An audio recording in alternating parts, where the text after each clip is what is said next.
ఈ సంవత్సరం సమ్మర్ లో థియేటర్లు అన్ని వెలవెలబోతున్నాయి. దీనికి కారణం ఏంటి? పెద్ద సినిమాలు లేకపోవడంతో థియేటర్లకు వచ్చిన నష్టం ఎంత? ఫ్యూచర్ లో చిన్న సినిమాలు మనుగడ సాధ్యమేనా? థియేటర్లకి జనాలను రప్పించడానికి ఇండస్ట్రీ పెద్దలు ఎలాంటి చర్యలు తీసుకోవాలి? థియేటర్లను మూసివేయడం తప్ప మరో మార్గం లేదా? ఈ విషయాలను కూలంకషంగా ఇప్పుడు మనం చర్చించుకుందాం. సరిగ్గా 25 సంవత్సరాల క్రితం ప్రేక్షకులకి వినోదం అంటే ఒక్క సినిమా మాత్రమే ఉండేది. కానీ కాలక్రమేణా టీవీలు సైతం అందరికీ అందుబాటులోకి వచ్చాయి. దీంతో థియేటర్లకి జనాలు రావడం తగ్గిపోతారు అని ఇండస్ట్రీ వారు అంచనా వేశారు. కానీ వారి అంచనాలు తప్పాయి. ప్రేక్షకులు భారీగా థియేటర్లకి తరలి వచ్చారు. ఆ తర్వాత సెల్ ఫోన్లు వచ్చాయి. జనాల చేతిలోకి అరచేతిలోకి వినోదం వచ్చింది. ఫేస్బుక్, ఇన్స్టాగ్రామ్, వాట్సాప్ వంటి సోషల్ మీడియా ప్లాట్ఫామ్ వచ్చాయి. దీనివల్ల కొంతమేర నష్టం జరిగిన చిత్ర పరిశ్రమ మళ్ళీ పుంజుకుంది. కానీ ఎప్పుడైతే జియో ఎంటర్ అయిందో అప్పటి నుంచి ప్రతి సంవత్సరం థియేటర్లకి వచ్చే ప్రేక్షకుల సంఖ్య తగ్గుతూ వచ్చింది. జనాలకి కావాల్సిన వినోదం స్మార్ట్ ఫోన్లలో ఉంటుంది. దీంతో సినిమా సూపర్ హిట్ అయితే తప్ప థియేటర్ల ముఖం కూడా చూడడం లేదు. బాహుబలి సినిమా పుణ్యమా అని తెలుగు చిత్ర పరిశ్రమ పరిధి బాగా పెరిగింది. దీనివల్ల భారీ బడ్జెట్ సినిమాలు రావడం వల్ల క్వాలిటీ పెరిగింది. దీని ద్వారా పుష్ప, హనుమాన్ లాంటి వైవిధ్యభరితమైన సినిమాలు వచ్చాయి. 2020 మార్చి వరకు థియేటర్లకి జనాలు వచ్చేవారు. కరోనా వచ్చి థియేటర్లు ఎప్పుడైతే మూతపడ్డాయో అప్పటి నుంచి థియేటర్ల కష్టాలు మొదలయ్యాయి. దాదాపు ఒక సంవత్సరం కాలం పాటు మూసి ఉంచడం వల్ల జనాలు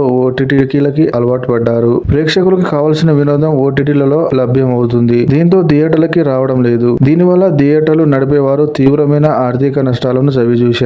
కనీసం థియేటర్లో పనిచేసే వారి జీతాలు, కరెంట్ బిల్, రోజువారీ మెయింటెనెన్స్ కు డబ్బులు లేక థియేటర్లు చాలా వరకు పూర్తిగా క్లోజ్ అయ్యాయి. 2 తెలుగు రాష్ట్రాలలో కరోనా తర్వాత దాదాపు 200 థియేటర్ల వరకు మూతపడ్డాయి. మండల కేంద్రాలు ఉండే థియేటర్లు చాలా వరకు క్లోజ్ అయ్యాయి. ఆ తర్వాత పెద్ద సినిమాలు వచ్చినప్పుడు ప్రేక్షకులు థియేటర్లకు వస్తున్నారు. చిన్న చిన్న సినిమాల కోసం జనాలు టైం కేటాయించడం లేదు. మొత్తం మీద తెలంగాణ ఎగ్జిబ్యూటర్ వారు తీసుకున్న నిర్ణయం సరైందా అంటే వారు తీసుకున్న నిర్ణయం కరెక్ట్ అని చెప్పవచ్చు. ఎందుకంటే ఎన్నికల వల్ల పెద్ద సినిమాలు వాయిదా పడ్డాయి. దీంతో థియేటర్లను మెయింటైన్ చేయడం చాలా కష్టమవుతుంది. పెద్ద సినిమాలు పోస్ట్ పోన్ అవడం వల్ల ఈ 2 నెలల్లో తెలుగు చిత్ర పరిశ్రమకు దాదాపు 200 కోట్ల మేర నష్టం జరిగింది. ప్రేక్షకుల వైపు నుంచి చూస్తే థియేటర్లో స్నాక్స్, కూల్ డ్రింక్స్ రేట్స్ విపరీతంగా ఉండడం వల్ల థియేటర్లకి రాలేకపోతున్నామని మెజారిటీ ఫ్యామిలీ ప్రేక్షకులు చెప్తున్నారు. దీనికి తోడు టికెట్ రేట్ పెంచడం వల్ల చాలా మంది థియేటర్ కి రావడం లేదు. ఈ విషయాన్ని ఇండస్ట్రీ పెద్దలు తీవ్రంగా ఆలోచించాలి. లేకపోతే ఇండస్ట్రీ నష్టపోతుంది. థియేటర్ లో వారిని వేధిస్తున్న మరో కారణం అధిక విపిఎఫ్ ఛార్జీలు. చాలా దేశాలలో అసలు విపిఎఫ్ ఛార్జీలు వసూలు చేయరు. కానీ మన దేశంలో మాత్రం చాలా ఎక్కువగా వసూలు చేస్తున్నారు. క్యూబ్, యుఎఫ్ఓ లాంటి కార్పొరేట్ సంస్థలు ఒకటై